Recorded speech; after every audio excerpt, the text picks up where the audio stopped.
बिस्मिल्लाहिर्रहमानिर्रहीम। अस्सलाम वालेकुम। माई सेल्फ खिजर अहमद उसामा और आप देख रहे हैं एमके प्रिपरेशन का यूट्यूब चैनल।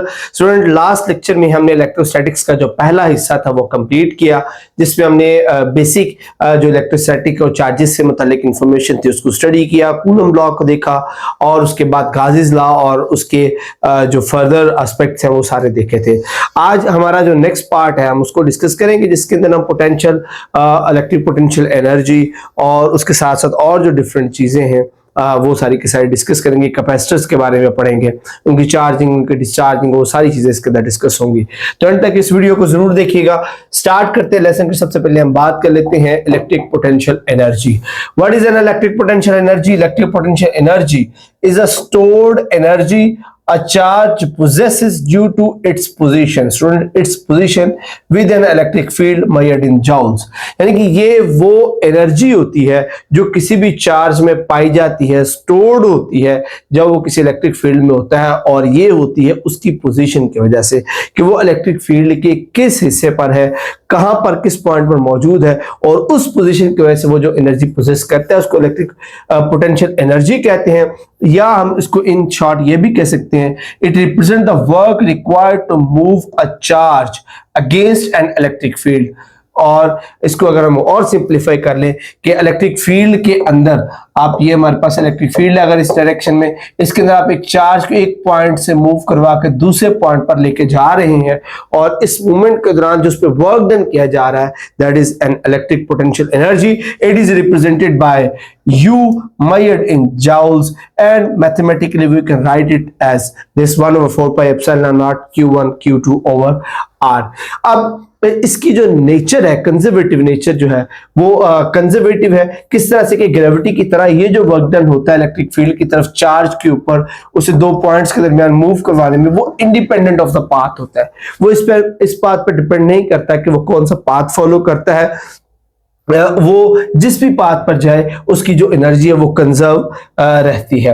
अब इसको बाय डेफिनेशन देखें, जो पोटेंशियल एनर्जी में चेंज होता है that is delta U, U B minus U है। यानी कि अगर हम किसी पॉइंट चार्ज को ए से मूव करवा कर बी तक लेके जा रहे हैं तो potential energy at point B, potential energy at point A, इसका जो माइनस होगा, इसके जो डिफरेंस होगा, that is the work done which is actually done on the charge by the field to moving that charge from point A to point B, which is stored in the form of electric potential energy। अच्छा जी, further हम move करते हैं जी। उसके बाद हम आ जाते हैं electric potential के ऊपर। अच्छा, यहाँ पर अक्सर स्टूडेंट जब वो उसको कंफ्यूज करते हैं इलेक्ट्रिक पोटेंशियल को और इलेक्ट्रिक पोटेंशियल एनर्जी को। एज ए एक्सप्लेन कि electric potential energy is due to its position, but अगर इलेक्ट्रिक पोटेंशियल की बात करें, it is the electric potential energy per unit charge. ये पोजीशन पर डिपेंड नहीं करती होती, ये उस चार्ज के ऊपर, रादर कि वो किस पॉइंट पर है, कहां पर है, कहां पर नहीं है, उसको हम उसका इलेक्ट्रिक पोटेंशियल कहते हैं पर यूनिट चार्ज, और इसको हम मेंशन करते हैं वी यू ओवर इनका potential energy per unit charge जो है वो इसकी क्या कहलाती है, वो इलेक्ट्रिक पोटेंशियल, या जिसको हम वोल्ट भी कहते हैं। इसका जो यूनिट होता है जाउल पर कूलम उसको कहते हैं। और दो पॉइंट्स के दरमियान अगर इसका डिफरेंस लें in the integral form, that is E dot D I. Physical meaning की बात करें, moving in the direction of E means moving towards a lower potential. यानी कि अगर कोई चार्ज पार्टिकल मूव कर रहा है with the direction the field, क्योंकि चार्जेस जो हैं वो हायर पोटेंशियल से लोअर पोटेंशियल की तरफ जाते हैं, तो अगर कोई चार्ज पार्टिकल मूव कर रहा है इन the direction of the electric field, which mean कि वो चार्ज पार्टिकल जो है वो हायर पोटेंशियल से लोअर पोटेंशियल की तरफ मूव कर रहा है, the potential difference in the work पर unit charge done by the electric field, और वो जो वर्क होगा उसको हम इलेक्ट्रिक पोटेंशियल एनर्जी डिक्लेयर करेंगे। ओके जी, फर्दर हमारे पास आ जाता है ये potential due to a point charge. हम पहले पीछे भी इसका फॉर्मूला जो वो कैलकुलेट कर चुके हुए हैं कि एक पॉइंट चार्ज की वजह से जो पोटेंशियल होता है that is V equal 1/4 pi epsilon not Q over R। ये एक स्केलर क्वांटिटी है और पॉजिटिव होती है अगर पॉजिटिव चार्ज हो, नेगेटिव होती है अगर नेगेटिव चार्ज हो, और same at all points equal distance from the charge. यानी कि अगर आप स्फेरिकल सिमेट्री में बात कर रहे हैं और उसके सेंटर में आपके चार्ज मौजूद है, तो आप उसकी सरफेस के ऊपर कहीं पर भी हो, क्योंकि एक जो सफियर होता है उसका हर पॉइंट जो है उसके सेंटर से इक्वल डिस्टेंस पर होता है, विच मींस कि ये पूरी सरफेस के ऊपर जो पोटेंशियल है वो सेम होगा। हर जगह पर पूरी सरफेस के ऊपर आप किसी भी पॉइंट पर होंगे, क्योंकि उसका डिस्टेंस जो है वो उस चार्ज से जो है वो इक्वल होगा, क्योंकि ये जो वो डिपेंड करता है उसके डिस्टेंस के ऊपर कि आप उस चार्ज से कितने डिस्टेंस के ऊपर हैं। दैट इज वाई ये जो है वो उसके डिस्टेंस पर डिपेंडेंट होता है। अच्छा, सुपरपोजिशन फॉर द पोटेंशियल, यानी कि मल्टीपल चार्जेस है तो हम उसको इस तरह से लिख सकते हैं, आई जो है वो रिप्रेजेंट कर रहा है नंबर ऑफ चार्जेस को, सिग्मा लगा के हम मल्टीपल चार्जेस है तो Q1 Q2 Q3 हम उनको एडअप जो है वो करते जाएंगे। और अगर कंटिन्यूस चार्ज डिस्ट्रीब्यूशन है तो हम उसको इंटीग्रल फॉर्मेट में लिख सकते हैं। ओके जी, उसके बाद हमारे पास आ जाता है जी इलेक्ट्रिक फील्ड और इलेक्ट्रिक पोटेंशियल में रिलेशन। तो उसके लिए ये famous relation, I am not going into the calculations because हम बात कर रहे हैं एमसीक्यू पॉइंट ऑफ व्यू के पेपर से, तो हम स्पेसिफिकली इन वैल्यूज को, इन फॉर्मूलाज को याद रखने की कोशिश करेंगे जो इस्तेमाल होती हैं डिफरेंट न्यूमेरिकल्स के अंदर या इटसेल्फ भी एमसीक्यूज में पूछी जा सकती हैं। तो जो रिलेशन है इलेक्ट्रिक फील्ड और पोटेंशियल के अंदर which is given by here, यहाँ पर E जो है वो इलेक्ट्रिक फील्ड है and V is the potential, यानी कि derivative of the potential is actually electric field. या आप यूं कह सकते हैं कि इलेक्ट्रिक फील्ड में क्या होता है, आप इलेक्ट्रिक फील्ड के अंदर मूव करवाते हैं किसी चार्ज को, जब आप मूव करवाते हैं तो वो क्या करता है, वो हायर पोटेंशियल से लोअर पोटेंशियल की तरफ आता है। तो इनके दरमियान जो रिलेशन हम इसके थ्रू जो वो डिनोट कर सकते हैं, E is equal to delta V over X, और 3 डायमेंशन की फॉर्म में हम उसको इस तरह से लिख सकते हैं। फिजिकल इंटरप्रिटेशन, जैसे कि मैं पहले बता रहा था, the electric field point in the direction of the steepest decrease in the potential, के इलेक्ट्रिक फील्ड जो होता है वो उसके डायरेक्शन में मूवमेंट का मतलब ये होता है कि आप हायर पोटेंशियल से मूव कहां कर रहे हैं, उसके स्टीपेस्ट पॉइंट यानी कि लोएस्ट पोटेंशियल की तरफ मूव कर रहे हैं। The magnitude of E equals the rate of change of potential with the distance the potential gradient, यानी कि जो इलेक्ट्रिक फील्ड की वैल्यू है वो किसके इक्वल है, रेट चेंज ऑफ वोल्टेज। जैसे मैं ये बता रेट चेंज ऑफ वोल्टेजेस, कि आप एक्चुअली लोअर पोटेंशियल की तरफ, यानी कि अगर आप अगेंस्ट भी आ रहे हैं, हम बात कर रहे हैं रेट चेंज की, यानी कि आप अगेंस्ट इलेक्ट्रिक फील्ड जाएंगे तब भी आपका पोटेंशियल चेंज होगा from lower potential to higher potential. अगर आप in the direction the field जाएंगे देन भी आपका पोटेंशियल चेंज होगा from higher potential to lower potential. That is why जो इलेक्ट्रिक फील्ड है हम उसको in the form of change in the potential with respect to the distance gradient जो है वो देखते हैं। The negative sign indicates that E points from higher potential to lower, कि हायर से लोअर की तरफ जो इंडिकेशन की वजह से जो नेगेटिव पॉइंट है वो आता है। अच्छा जी, नेक्स्ट हमारे पास आ जाता है इक्विपोटेंशियल सरफेस। इक्विपोटेंशियल सरफेस क्या होती है, a surface on which the electric potential V is constant at every point, यानी कि ऐसी सरफेस जिस पर इलेक्ट्रिक पोटेंशियल जो है through out the surface constant है। जैसे कि हम पहले बात कर रहे थे, जैसे कि ये अगर एक पॉइंट चार्ज है तो इसके इर्द गिर्द ये जितनी सरफेस बनी हुई है सर्कल्स की फॉर्म में, आप देखेंगे कि ये हर पॉइंट पर हर सरफेस के ऊपर जो पोटेंशियल है वो सेम होगा, विच मींस कि ये एक इक्विपोटेंशियल सरफेसेस है। इस तरह की सरफेस जो है वो इक्विपोटेंशियल होती है।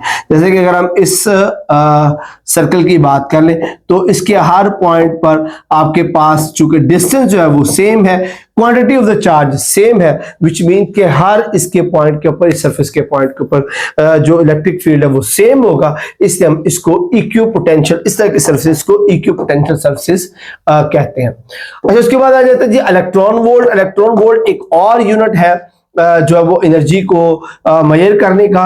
डेफिनेशन क्या है, energy gained by an electron और any particle with charge E when accelerated through a potential difference of 1 volt, यानी कि किसी भी चार्ज पार्टिकल को आप 1 वोल्ट के पोटेंशियल डिफरेंस में एक्सेलरेट करवाते हैं तो वो जितनी एनर्जी गेन करेगा उसको हम इलेक्ट्रॉन वोल्ट कहते हैं। और ये इक्वल, अगर हम इसको वैल्यू को कैलकुलेट करना चाहें तो E जो है वो चार्ज ऑन एन इलेक्ट्रॉन है which is given by here and volt is a volt, और ये हमारे पास आ जाएगा 1.602 10 पावर माइनस 19 जूल्स, यानी कि एक इलेक्ट्रॉन वोल्ट एक्चुअली इक्वल होता है दिस वैल्यू के 1.602 10 माइनस 19 जूल्स। अच्छा, अब क्यों जरूरत पेश आई कि अगर हमारे पास पहले ही ये यूनिट्स मौजूद हैं तो why we need electron volts, उसकी वजह ये है, ये एक बिगर वैल्यूज हैं।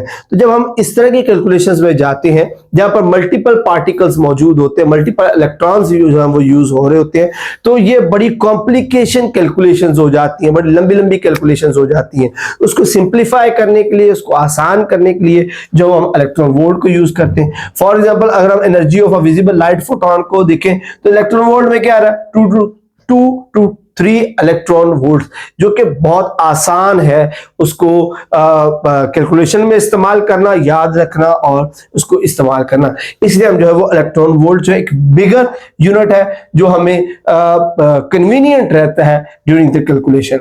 अच्छा, उसके बाद आ जाते हैं जी कैपेसिटर एंड कैपेसिटेंस के ऊपर। What is a capacitor? A device that store electrical energy in an electric field. कि ऐसा डिवाइस जो इलेक्ट्रिकल एनर्जी को इलेक्ट्रिक फील्ड की सूरत में स्टोर करे, हम उसको कैपेसिटर कहते हैं। और इसकी सबसे सिंपलेस्ट टाइप जो होती है उसको हम पैरेलल प्लेट कैपेसिटर कहते हैं, जिसके अंदर दो प्लेट्स जो है हम उसको अटैच करवाते हैं बैटरी के साथ, जिसकी वजह से एक प्लेट के ऊपर पॉजिटिव चार्ज आ जाता है, दूसरी प्लेट के ऊपर नेगेटिव चार्ज आ जाता है, जिसकी वजह से इनके दरमियान जो है वो इलेक्ट्रिक फील्ड स्टैब्लिश हो जाता है और उस इलेक्ट्रिक फील्ड के अंदर जो है वो एनर्जी स्टोर होती है। इसको हम एक कैपेसिटर कहते हैं। तो simplest capacitor is a parallel plate capacitor. अच्छा, उसके बाद जो नेक्स्ट टर्मिनोलॉजी इसके साथ एसोसिएट है, दैट इज अ कैपेसिटेंस।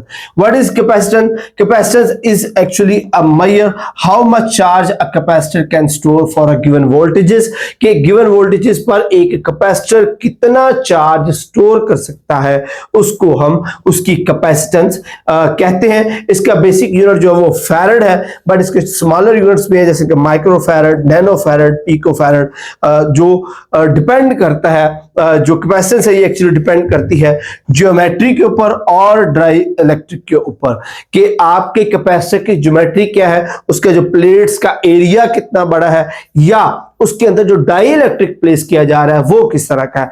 इन दो चीजों पर ये कैपेसिटेंस जो वो डिपेंड करती है कि उसके ऊपर जो चार्ज है वो कितना स्टोर होगा। एक इंपॉर्टेंट एमसीक्यूज है, अक्सर क्वेश्चंस आ जाते होते हैं। अच्छा, ये बात कर रहे थे हम पैरेलल प्लेट कैपेसिटर की। तो पैरेलल प्लेट कैपेसिटर में जैसे मैंने पहले बताया कि दो प्लेट्स होती हैं जिनके दरमियान डिस्टेंस होता है और उसको हम कनेक्ट कर देते हैं with an external applied voltages, जिसकी वजह से इसकी दोनों प्लेट्स के ऊपर जो चार्ज है वो स्टोर हो जाता है। अब हम इसकी कैलकुलेशन करते हैं कि इसके ऊपर स्टोर होने वाला जो चार्ज है या जो इसके इलेक्ट्रिक फील्ड या कैपेसिटेंस जो है, इसकी कैपेसिटेंस जो है उसको कैसे कैलकुलेट किया जाता है। फॉर दिस सबसे पहले तो हम बात कर लेते हैं इनफाइनाइट अप्रोक्सीमेशन में कि जो इलेक्ट्रिक फील्ड होता है वो होता है सिग्मा ओवर एप्सिलॉन नॉट, यानी कि एक सरफेस चार्ज डेंसिटी अगर किसी प्लेट की या किसी भी शेप की सिग्मा हो तो उसके ऊपर इलेक्ट्रिक फील्ड जो होता है वो सिग्मा ओवर एप्सिलॉन नॉट होता है। अब सिग्मा क्या है? Surface charge density which is equal to Q over A epsilon naught, या इसको सिंप्लीफाई करें तो E is equal to Q over epsilon naught A. अब पोटेंशियल डिफरेंस किसके बराबर होता है? ई क्रॉस टी के। वैल्यूज को प्लेस कर दें, हमारे पास E की वैल्यू हमने निकाली हुई है, वैल्यू प्लेस करें तो V की वैल्यू हमारे पास क्या बन जाएगी? Q D over epsilon naught A. उसके बाद कैपेसिटेंस हमारे पास होती है charge per voltages C is equal to Q over V। तो यहां से Q हमारे पास वही रहेगा, V की वैल्यू हमारे पास ऊपर आ चुकी है, उसको प्लेस करेंगे, सिंप्लीफाई करेंगे तो हमारे पास जो ऑप्शन इसकी कैपेसिटेंस की वैल्यू आ जाएगी, that is epsilon naught A over D। अच्छा, ये हम बात करें जब हमारे पास एक प्लेट के दरमियान में कोई डाई इलेक्ट्रिक मीडियम मौजूद नहीं है, उस सूरत में जो कैपेसिटेंस है that is equal to epsilon naught A over D। But in case अगर आप कोई डाई इलेक्ट्रिक इंट्रोड्यूस करवा देते हैं तो देन हमारे पास उसकी जो कैपेसिटेंस है that will become equal to epsilon A over D। यहाँ पर A जो है वो एरिया ऑफ द प्लेट है उस कैपेसिटर का, D is the distance separation between them and epsilon is the permittivity of the medium जो उसके दरमियान मौजूद होगा। अच्छा, अब यहां से अब हमें ये नजर ये आ रहा है इस रिलेशन से कि जो कैपेसिटेंस है वो डायरेक्टली डिपेंड कर रही है एरिया ऑफ द प्लेट के ऊपर, कि एरिया कितना बड़ा है, जितनी बड़ी प्लेट होगी उस पे चार्जेस उतने ज्यादा स्टोर होंगे, उतना ज्यादा वो स्ट्रॉन्ग इलेक्ट्रिक फील्ड बना सकती है। उसके बाद ये इनवर्स प्रोपोर्शनल है with the D, distance between the plates, कि अगर आप प्लेट्स के दरमियान डिस्टेंस बढ़ाते हैं तो कैपेसिटेंस जो है वो कम हो जाएगी, अगर डिस्टेंस कम करते हैं तो कैपेसिटेंस ज्यादा हो जाएगी। और उसके बाद हमारे पास आ जाता है जी डाइलेक्ट्रिक मीडियम एप्सिलॉन, कि उसके अंदर आप किस तरह का जो है वो मीडियम इस्तेमाल करते हैं, किस तरह का डाइलेक्ट्रिक मीडियम इस्तेमाल करते हैं बिटवीन द प्लेट्स, उस पर भी डिपेंड करेगा कि इसकी कैपेसिटेंस ज्यादा होगी या कम होगी। फर्दर मूव करते हैं जी, कैपेसिटेंस फार्मूला, जो डिफरेंट ज्योमेट्रीज के कैपेसिटर्स हमारे पास पाए जाते हैं। सिंपल पैरेलल प्लेट कैपेसिटर्स का तो हमने यहां पर निकाल लिया, जो भी हमने कैलकुलेट किया। जो सिलेंड्रिकल या कोएक्सियल कैपेसिटर होते हैं, जो आपने अक्सर जो सर्किट्स में देखी होंगे, जिसके अंदर जो लंबी सारी जो शीट होती है प्लेट्स को, उसको रैप अप किया जाता है और छोटे छोटे सिलेंड्रिकल कैपेसिटर्स बनाए जाते हैं, जो अमूमन आपको डिफरेंट जो सर्किट्स हैं उनके अंदर आपको देखने में मिल जाते हैं। तो उसकी जो कैपेसिटेंस का फार्मूला है वो हम इसके थ्रू कैलकुलेट कर सकते हैं। जो सफेरिकल कैपेसिटर्स हैं उनको हम जो आप छोटी सी टिक्की नुमा आपको नजर आते हैं ब्राउन कलर के, उनकी कैपेसिटेंस का फार्मूला यहाँ पर है। आइसोलेटेड सफीर जो है उनकी कैपेसिटेंस का फार्मूला यहाँ पर गिवन है। एग्जाम पॉइंट ऑफ व्यू से इस हवाले से इंपॉर्टेंट है कि अक्सर जो डिफरेंट ज्योमेट्री ऑफ के कैपेसिटर्स होते हैं उनकी कैपेसिटेंस का फार्मूला डायरेक्टली पूछा जा सकता है। ओके जी, डाइलेक्ट्रिक और पोलराइजेशन का फिनोमेना। पोलराइजेशन हम पीछे भी पढ़ चुके हैं कि किसी एक्सटर्नल इलेक्ट्रिक फील्ड की वजह से अगर एटम या मॉलिक्यूल के अंदर मौजूद इलेक्ट्रॉन्स और उसका पॉजिटिव पार्ट न्यूक्लियस से सेपरेट हो जाए, थोड़ा सा सेपरेट हो जाए, उसको हम पोलराइजेशन कहते हैं। और सेम फिनोमेना जो है वो होता है जब आप पैरेलल प्लेट कैपेसिटर के दरमियान में एक जो डाई इलेक्ट्रिक मीडियम है उसको इंट्रोड्यूस करवाते हैं। अब in general as we all know कि जो न्यूट्रल एटम होता है उसके सेंटर में न्यूक्लियस होता है और साइडों पर उसके इलेक्ट्रॉन जो है इलेक्ट्रॉनिक क्लाउड होता है जो मूव कर रहा होता है। बट जैसे ही आप डाइलेक्ट्रिक मीडियम को इंट्रोड्यूस करवाते हैं बिटवीन दीज टू प्लेट्स, तो जो एक्सटर्नल इलेक्ट्रिक फील्ड है वो इन डाइलेक्ट्रिक के इन एटम्स को अट्रैक्ट करेगा और उसकी पॉजिटिव प्लेट जो है उसके नेगेटिव पार्ट को अट्रैक्ट करेगी, नेगेटिव प्लेट जो वो पॉजिटिव पार्ट को अट्रैक्ट करेगी। तो रिजल्ट क्या निकलेगा कि जो डाइपोल है, चार्जेस के डाइपोल जो है वो इंट्रोड्यूस हो जाएंगे, एक इंड्यूस्ड डाइपोल मूवमेंट जो है वो जनरेट हो जाएगी। हर एटम का पॉजिटिव पार्ट एक साइड पर हो जाएगा, नेगेटिव पार्ट एक साइड पर हो जाएगा। एलिप्टिकल शेप में जो है वो एटम्स कन्वर्ट हो जाते हैं, एक डाइपोल मूवमेंट जो है वो इंड्यूस हो जाती है हर मॉलिक्यूल के अंदर।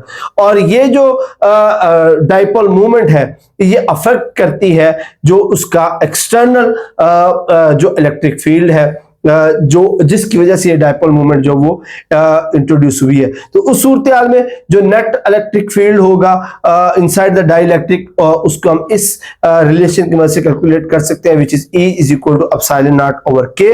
अब इसका रिजल्ट क्या निकलेगा? If battery remains connected V constant, Q increases because C increases. यानी कि अगर आप बैटरी को कनेक्टेड रखते हैं, चार्जेस इंक्रीज होते हैं, तो आपकी कैपेसिटेंस जो है वो भी इंक्रीज होगी। अगर आप बैटरी को डिस्कनेक्ट कर देते हैं कांस्टेंट Q के ऊपर, V डिक्रीजेस क्योंकि अप्लाइड पोटेंशियल जो है वो कम हो जाएगा। अगर पोटेंशियल कम होगा तो C जो है वो इंक्रीज हो जाएगा, क्योंकि हमारे पास जो रिलेशन है कैपेसिटेंस और वोल्टेज का वो इनवर्स प्रोपोर्शनल है। यानी कि आप अगर अप्लाइड पोटेंशियल कम करते हैं तो कैपेसिटेंस जो है वो इसकी इंक्रीज हो जाएगी। ओके जी, फर्दर मूव करते हैं। अब हम बात कर लेते हैं गाजीज लॉ को इंट्रोड्यूस करवाते हैं डाइलेक्ट्रिक की सूरत में कि वो किस तरह से यहाँ पर रोल प्ले करते हैं। अब यहाँ पर प्रॉब्लम ये आ रहा है कि अब हमारे पास चार्जेस हो गए हैं दो तरह के। एक तो फ्री चार्जेस हैं जो मूव करें इलेक्ट्रिक फील्ड के अंदर, और दूसरे जो चार्जेस हैं जो डाइलेक्ट्रिक की सरफेस पर है उसको हम कहते हैं बाउंड चार्ज। अब वो डाइलेक्ट्रिक के अंदर मौजूद है, बाउंड है, वो फ्रीली मूव नहीं कर पा रहे। तो अब यहां पर जो हमारे पास प्रॉब्लम आ जाती है गाजीज लॉ के अंदर, जिसको कैसे रिजॉल्व किया जाता है कि हम गाजीज लॉ को मॉडिफाइड फॉर्म में ले आते हैं और हम सिर्फ उस चार्ज को इनकाउंटर करते हैं जो को फ्री टू मूव है, जो चार्ज को कैरी कर सकता है और जिसको हम कंट्रोल कर सकते हैं। तो उसकी बेस पर हम यहाँ पे जो चार्ज लेंगे दैट इज Q फ्री लेंगे, और उसके साथ साथ जो एक इलेक्ट्रिक डिस्प्लेसमेंट D का फैक्टर इस्तेमाल करेंगे which is equal to epsilon naught K E। और ये D जो है ये सिर्फ डिपेंड करता है फ्री चार्जेस के ऊपर, जिसकी वजह से कैलकुलेशंस जो है वो इजी हो जाती है। यानी कि हमारा यहाँ पर फोकस जो डाइलेक्ट्रिक वाले चार्जेस हैं हम उनको कैलकुलेशन में नहीं लेते, हम उन फ्री इलेक्ट्रॉन्स को कैलकुलेशन में लेंगे जिनको कंट्रोल किया जा सकता है, जो एक्चुअली मूव कर रहे होते हैं। अच्छा, अब कैपेसिटर्स की जो अरेंजमेंट है वो दो तरह से की जा सकती है सर्किट के अंदर। जिससे हमने रेजिस्टर का भी देखा था कि हम उसको सीरीज में अटैच कर सकते हैं या पैरेलल अटैच कर सकते हैं। Same is the case with the capacitors. Capacitors can also be attached in circuit by parallel configuration and by series configuration. अब यहां पे बात कर लेते हैं सीरीज कॉन्फ़िगरेशन की। तो आप देख सकते हैं कि यहां पर साइड बाय साइड तीन कैपेसिटर C1 C2 C3 उनको इस तरह से अटैच किया गया है और हर एक के अगेंस्ट जो है वो एक वोल्टमीटर लगा हुआ है जो इस बात को मेजर करेगा कि उस कैपेसिटर के अक्रॉस वोल्टेजेस की क्या कंडीशन है। अब इस सूरत में अगर आप देखें तो इन तीनों पर जो चार्जेस है उनकी क्वांटिटी जो है वो सेम रहेगी, बट जो इनका पोटेंशियल है V जो है वो डिवाइड हो जाएगा। तो इस सूरत में अगर हम कैपेसिटेंस को कैलकुलेट करना चाहे by this formula, applying this formula we have the equivalence capacitance which is equal to 1 over C is equal to 1 over C1 plus 1 over C2 plus 1 over C3. So this formula gives the equivalent capacitance of those capacitors which are connected in series in a circuit. तो इस फार्मूले को हम उसके अंदर इस्तेमाल करेंगे। और अगर इसको पैरेलल अटैच किया जाए, पैरेलल प्लेट में क्या होता है कि आप तमाम जो प्लेट्स हैं, वन साइडेड प्लेट्स हैं, उनको कंबाइन इकट्ठा एक प्लेट जो बैटरी की पॉजिटिव साइड के साथ और इनकी दूसरी जो साइड्स हैं उनको कलेक्टिवली बैटरी के नेगेटिव साइड के साथ अटैच कर देते हैं। अब इस सूरत में क्या होगा, चूंकि ये तीनों प्लेट्स डायरेक्टली कनेक्टेड है बैटरी के साथ, दैट इज वाई इनका जो पोटेंशियल है वो सेम रहेगा, बट यहाँ पर चार्जेस जो है वो डिस्ट्रीब्यूट हो जाएंगे। तो जब चार्जेस डिस्ट्रीब्यूट हो जाएंगे तो by applying the capacitance formula we have the equivalent capacitance which is equal to C1 plus C2 plus C3। तो यही डिफरेंस है parallel plate capacitor parallel configuration और सीरीज कॉन्फ़िगरेशन में, कि सीरीज कॉन्फ़िगरेशन के अंदर वोल्टेजेस डिवाइड होते हैं, चार्जेस सेम रहते हैं, बट पैरेलल कॉन्फ़िगरेशन के अंदर जो वोल्टेजेस हैं वो सेम रहेंगे बट जो चार्जेस हैं वो डिवाइड हो जाते हैं। ओके जी, अब अगला सवाल ये है कि आपका जो एनर्जी है वो कैपेसिटर के अंदर जो है वो जो स्टोर हो रही है और उसको हम किस तरह से एलेबोरेट कर सकते हैं, किस तरह से उसको देख सकते हैं। तो जो कैपेसिटर को जब हम चार्ज करते हैं तो वर्क डन एक्चुअली करना पड़ता है चार्जेस को मूव करवाने के लिए from battery to the plate, यानी कि आप प्लेट के ऊपर लेके आते हैं उसको बैटरी से मूव करवा के, तो एक्चुअली आप उस पर जो है वो वर्क डन कर रहे होते हैं और ये जो वर्क होता है ये उसके अंदर इलेक्ट्रिक पोटेंशियल एनर्जी के तौर पर स्टोर होता है, जो हम ऑलरेडी इसको डिस्कस कर चुके हैं। अब अगर आप इसकी डेरिवेशन करना चाहते हैं तो आप ड्यूरिंग द चार्जिंग प्रोसेस किसी भी एक इंस्टेंट के ऊपर जो कैपेसिटर पर चार्ज होता है that is a Q, voltage जो आपने अप्लाई किया that is V which is equal to Q over C। ये हम रिलेशन हम पीछे कई दफा देख चुके हैं, V is equal to Q over C। अब एक स्मॉल अमाउंट ऑफ चार्ज, यानी कि हम देखना चाह रहे हैं कि स्मॉल अमाउंट ऑफ चार्ज जब हम ऐड करेंगे तो उसमें क्या वेरिएशन आती है, हम डेल्टा dq जो चार्ज है वो उसके अंदर ऐड करेंगे तो हमारे पास जो फार्मूला वो क्या बन जाएगा, जो वर्क डन का dw is equal to V delta Q, V की वैल्यू प्लेस करेंगे Q over C which is equal to QC over delta Q। तो इस सूरत में जो टोटल वर्क डन आ जाएगा हमारे पास that is equal to in integral form Q over C dq, और अगर हम इस इंटीग्रल को सॉल्व करते हैं we have the value of Q square over T2C। अब इस फॉर्मूले को एक्चुअली हम तीन तरीकों से तीन फॉर्म में इस्तेमाल करते हैं कैलकुलेशन के अंदर, डिपेंडिंग अपॉन द रिक्वायरमेंट कि आप जिस इक्वेशन को सॉल्व करने जा रहे हैं उसके अंदर रिक्वायरमेंट क्या है। तो अब एक तो ये डायरेक्ट हमारे पास आ गई है वर्क डन का formula Q square over 2C, और इसको अगर आप सिंप्लीफाई करते हैं Q और C की वैल्यू को प्लेस करें यहाँ पर Q और V, तो हमारे पास इसकी सेकंड फॉर्म आ जाएगी that is 1/2 QV which is also equally correct for the work done. और यहां पर आप अगेन वैल्यूज को रिप्लेस करें तो we have an other form that is 1/2 CV square. तो ये तीनों form 1 2 3 can be use depend upon क्या आपके पास सिचुएशन क्या है, और हम इसके जरिए जो एनर्जी स्टोर हो रही है कैपेसिटर के ऊपर, जो पोटेंशियल इलेक्ट्रिक पोटेंशियल एनर्जी जो स्टोर हो रही है वो हम कैलकुलेट कर सकते हैं। If you are given with the charge and the capacitance you can use this formula, if you are given with the charge and voltage then you can use this formula, if you are given with the capacitance and the voltage then you can use this formula। तो तीनों situation के लिए ये जो equation है इसको इस्तेमाल किया जा सकता है। इस ग्राफ में देखिए, अगर आपको चार्ज और वोल्टेज के दरमियान ये ग्राफ बनाया गया, ये एक एक्सपोनेंशियली ये जो कर्व इस बात को रिप्रेजेंट कर रही है। By increasing the voltages the charges जो वो इंक्रीज हो रहे हैं, और जो इसके अंदर एरिया आ रहा है इस ग्राफ के अंदर, वो उस इलेक्ट्रिक पोटेंशियल एनर्जी को रिप्रेजेंट करता है जो उस चार्ज कैपेसिटर के अंदर स्टोर होती है। अच्छा जी, उसके बाद एनर्जी डेंसिटी की बात करते हैं इलेक्ट्रिक फील्ड के अंदर। तो यहां पर एक और सवाल आ जाता है कि एक्चुअली कैपेसिटर के अंदर एनर्जी स्टोर कहां पर होती है, क्या उसके अंदर कोई टैंक है जिसके अंदर वो एनर्जी स्टोर हो जाती है? तो आंसर इज कि जो एनर्जी है वो उसके इलेक्ट्रिक फील्ड में स्टोर होती है, क्योंकि एज वी सी कि जब कैपेसिटर्स को चार्ज किया जाता है तो जो नई चीज इसमें जनरेट होती है वो इसका इलेक्ट्रिक फील्ड है, और यही इलेक्ट्रिक फील्ड असल में उस एनर्जी को होल्ड कर रहा होता है। आप अगर गौर करें तो आपके ख्याल में जब आप यहां से बैटरी लगाते हैं तो चार्ज इसके ऊपर चला जाता है, तो जब आप बैटरी को रिमूव करते हैं तो बैटरी को रिमूव करने के बाद ये चार्ज अपनी जगह पर किस तरह से प्लेस में रहता है, ये कैसे एक दूसरे को होल्ड करता है, उसकी वजह यही इलेक्ट्रिक फील्ड ही है। यही इलेक्ट्रिक फील्ड उन दोनों प्लेट्स के ऊपर चार्ज को कंटेन करता है, और एनर्जी जो है वो इसी जो इलेक्ट्रिक फील्ड है उसके अंदर जो है वो स्टोर होती है। अब इसको आप कैसे कैलकुलेट कर सकते हैं? उसके लिए आप देखिए, जो वॉल्यूम है between the plates, that is a multiply by d. d is the separation between the plates and a is the area of each plate. तो एनर्जी डेंसिटी हमारे पास क्या आ जाएगी? u और वॉल्यूम, वैल्यूज को पुट करें, simplify करें तो आपके पास जो रिलेशन आ जाता है u is equal 1/2 epsilon not epsilon R E square. ये वो रिलेशन है, इसको भी आप इस्तेमाल कर सकते हैं।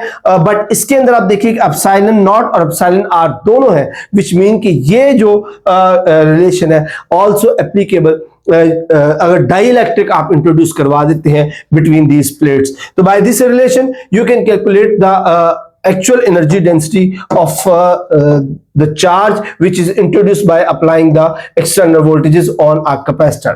अच्छा जी, अब यहां पर हमें यह भी पता लग गया कि जो एनर्जी है वो कैपेसिटर के अंदर उसके इलेक्ट्रिक फील्ड की सूरत में जो वो स्टोर होती है। अब अगली बात है उसकी चार्जिंग एंड डिस्चार्जिंग की। उसकी चार्जिंग और डिस्चार्जिंग को आप किस तरह से जस्टिफाई करते हैं? अब यहां पर मेजर क्वेश्चन ये आता है कि जब आपने बैटरी अप्लाई की, चार्जेस स्टोर होना शुरू हो गए। अब देखिए कि पहले तो उस प्लेट के ऊपर कोई चार्ज नहीं है, तो पहला चार्ज उसके ऊपर इंट्रोड्यूस हो गया, पहला चार्ज आकर रुक गया। जब सेकंड चार्ज आएगा तो यू कैन सी कि पहला चार्ज ऑलरेडी मौजूद है, वो उस आने वाले चार्ज को रिपेल करेगा। थर्ड आएगा तो पहले दो चार्जेस मौजूद है, वो तीसरे को रिपेल करेंगे। फोर्थ आएगा, मतलब ये है कि हर आने वाले चार्ज को पहले से मौजूद जो चार्जेस है वो ज्यादा जो पोटेंशियल से ज्यादा ताकत से उसको रिपेल करेंगे, विच मीन्स के with the passage of time जो एनर्जी है या जो चार्जेस जा रहे हैं प्लेट के ऊपर वो आहिस्ता आहिस्ता डिक्रीज होते जाएंगे। आप यहां पे देख सकते हैं ये कर्व जो है वो इस अरसे तक जो है वो थोड़ी सी जो वो स्ट्रेट रहती है, बट उसके बाद देखिए ये कर्व जो है वो टर्न होते होते एक पॉइंट है क्यू नॉट पर जाके ये उसके साथ टच हो जाती है, विच मीन्स कि ये जो पोर्शन है यहां तक जो चार्जेस है वो तो exponentially with the passage of time उसके ऊपर चलते जाएंगे, बट फर्दर हम जितना मर्जी टाइम बढ़ाते जाएंगे ज्यादा टाइम पर चार्जेस जो है वो कम स्टोर होंगे, क्योंकि ऑलरेडी प्रेजेंट जो चार्जेस हैं वो मजीद आने वाले चार्जेस को जो है वो रोकते हैं। तो ये इसलिए ग्राफ जो वो डेविएट करता है और with the passage of time charges की जो क्वांटिटी है वो कम होती जाती है, और ये पॉइंट जिस पर फर्दर जो टाइम इंक्रीज करने से चार्ज स्टोर होने की रेशियो जो है वो वैसी नहीं रहती, इस पॉइंट पे आप देखें तो हमारे पास 63 by calculation 63% of the charges actually store हुए होते हैं, या आप ये कह सकते हैं कि जो कैपेसिटर है वो 63% चार्ज हुआ होता है, जिसके बाद फर्दर टाइम जो है वो ज्यादा लगता है चार्जेस को ऊपर स्टोर करवाने के लिए। उसके लिए जो रिलेशन इस्तेमाल किया जाता है चार्जेस का वो यहां पर गिवन है। इस तरह वोल्टेजेस के लिए भी ये रिलेशन गिवन है और करंट के लिए भी ये रिलेशन गिवन है। मैं कैलकुलेशंस में सिर्फ इसलिए नहीं जा रहा, we don't need this log calculations, हमें सिर्फ ये रिलेशन चाहिए, और यही अमूमन जो है एमसीक्यू पॉइंट ऑफ व्यू से पूछा जाता है। अब इस रिलेशन में आप फर्स्ट टाइम यानी कि वन टाइम कांस्टेंट, ये जो इसके ऊपर लिखा हुआ -T/RC, ये टाइम कांस्टेंट है फॉर वन टाइम कांस्टेंट। जब एक टाइम कांस्टेंट की वैल्यू 1 जो है वो प्रोसीड होती है, that is the 63.2% 1% of the charge, जो कि ये पॉइंट बनता है जहां तक जो कर्व है वो एक्सपोनेंट है, यानी कि वो with the passage of time charges जो स्टोर हो रहे हैं, और उसके बाद जो कर्व है वो टेढ़ी हो जाती है, कर्व आ जाती है, और ये विद पैसेज ऑफ टाइम ज्यादा टाइम लेता है चार्जेस को इंक्रीज करने में। Same is the case for discharging as well. और इस सूरत हाल में इस पॉइंट के ऊपर जो आपके पास चार्ज है वो 63.2% चार्ज होते हैं, और रिमेनिंग जो है वो 36.8 जो है वो पेंडिंग होते हैं, जो फर्दर रिक्वायर होते हैं, जो फर्दर टाइम इंक्रीज करने के साथ साथ जो उसके ऊपर स्टोर होते हैं। अब चार्जिंग और डिस्चार्जिंग के लिए जो सर्किट इस्तेमाल किया जाता है that is an RC circuit, जिसके अंदर आप देखिएगा एक जो कैपेसिटर है उसको आप सॉरी ये डिस्चार्जिंग वाला सर्किट है, इसके अंदर आप कैपेसिटर को एक रेजिस्टर के साथ अटैच करते हैं, और जब आप स्विच को ऑन करते हैं तो जो जितना भी चार्ज इस कैपेसिटर के ऊपर स्टोर होता है वो थ्रू द रेजिस्टर जो है वो उसका यूटिलाइज हो जाता है, और कैपेसिटर जो है वो डिस्चार्ज हो जाता है, और रिलेशनशिप वही जो हम पीछे बात कर चुके हैं टाउ की, वो यहाँ पर गिवन है। इस तरह जो सर्किट इस्तेमाल होता है इसकी चार्जिंग के लिए हम इसको सिंपली बैटरी के साथ अटैच कर देते हैं और वो इसको चार्ज कर देता है। अच्छा, इसके बाद एक सिर्फ जो एडवांस ट्रीटमेंट्स हैं सिर्फ इंफॉर्मेशन के लिए कि जो बायो है और इलेक्ट्रो रिसेप्शन है, जो इलेक्ट्रोस्टैटिक्स इस्तेमाल करते हैं जानदार जिसको इस्तेमाल करते हैं, स्पेशली जो एनिमल्स हैं जैसे इलेक्ट्रिक ईल है, या इस तरह जो एक डॉल्फिन की एक टाइप है जो इस इलेक्ट्रिक सिग्नल्स को इस्तेमाल करती है पाथ डिटेक्शन के लिए या प्रे को ढूंढने के लिए, उसके अंदर भी जो है वो इलेक्ट्रोस्टैटिक ही इस्तेमाल की जाती है। अगर हम बायो इलेक्ट्रिसिटी की बेसिक्स की बात करें तो ये एक्चुअली जो लिविंग लाइफ के अंदर जो सेल मेम्ब्रेन होती है लिपिड बाइलेयर की, उसके अंदर ये चैनल्स जो मौजूद होते हैं जो इन आयंस को सोडियम के, पोटेशियम, कैल्शियम, क्लोरीन के आयंस के फ्लो को कंट्रोल करते हैं, और यही चार्जेस एक्चुअली उन इलेक्ट्रिक सिग्नल्स का भी बायस बनते हैं जो डिफरेंट जैसे शार्क्स हैं, रेस हैं, प्लेटिपस है जो इन इलेक्ट्रिक फील्ड्स को जनरेट करता है या उसको रिसीव कर सकता है। शार्क्स जो है वो एम्पुला ऑफ ये नेम है एम्प्यूला ऑफ लोरेंजीनी, ये स्पेशल ऑर्गन्स इस्तेमाल करते हैं जिससे वो पोटेंशियल डिफरेंसेस को स्मेल कर सकते हैं, जिसकी वजह से अपने प्रे को डिटेक्ट करते हैं। इसके बाद जो प्रे है काफी सारे उनके मसल्स को, हमारा जो ब्रेन है वो कोऑर्डिनेट करता है पूरी बॉडी के साथ थ्रू इलेक्ट्रिकल इंपल्सेस। तो ये जानदार जो है उन इलेक्ट्रिकल इंपल्सेस के लोअर और हाई पोटेंशियल को डिटेक्ट करके जो प्रे है या उनकी लोकेशन जो है वो उसको डिटेक्ट कर सकते हैं।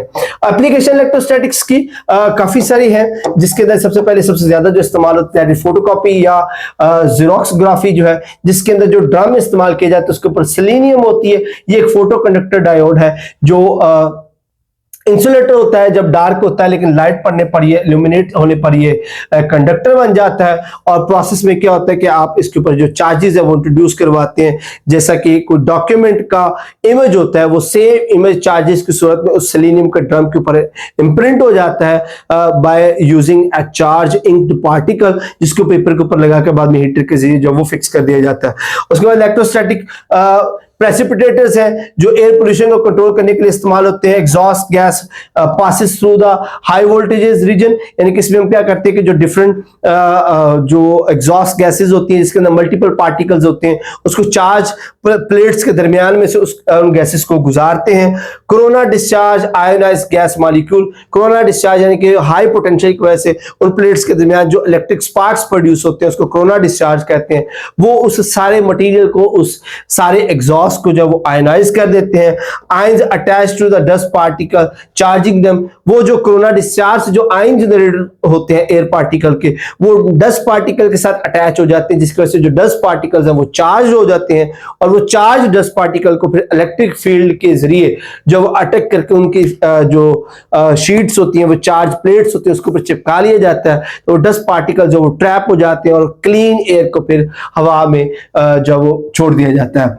Lighting and lighting the rods, इसमें क्या होता है charge separation in the thunder clouds positive and top and negative bottom, thunder clouds में डिफरेंट क्लाउड्स जो जब आपस में करीब आते हैं, अगर किसी क्लाउड की जो अपर साइड है वो नेगेटिवली चार्ज होती है और बॉटम साइड जो पॉजिटिवली चार्ज होती है, तो जब दो क्लाउड्स आपस में करीब आते हैं तो उनके दरमियान ये डिस्चार्जिंग जो है वो इलेक्ट्रोस्टैटिक की सूरत में प्रोड्यूस होती है। इससे कैपेसिटर जो है वो मॉडर्न टेक्नोलॉजी में इस्तेमाल होते हैं, जितने भी हैवी इक्विपमेंट्स इस्तेमाल हो रहा है डिफरेंट सर्किट्स के अंदर, तो उनको इनिशियली स्ट्रॉन्ग स्टार्टिंग करंट्स देने के लिए, वोल्टेजेस देने के लिए जो कैपेसिटर्स इस्तेमाल होते हैं, they are also the application of electrostatics. अच्छा, आगे कुछ रिलेशनशिप्स हैं, फार्मूलाज जो आपकी याद आने के लिए डिफरेंट जो पीछे हम फार्मूलाज पढ़ चुके हैं टेबल की सूरत में गिवन है, आपकी याद आने के लिए कुछ रिवीजन के फार्मूलाज भी यहाँ पर गिवन है। इंशाल्लाह फाइल्स भी आपको मैं सेंड कर दूंगा ताकि आप लोगों के लिए इसको याद रखना आसान हो। होप सो सेशन आपके लिए बड़ा बेनिफिशियल रहा होगा।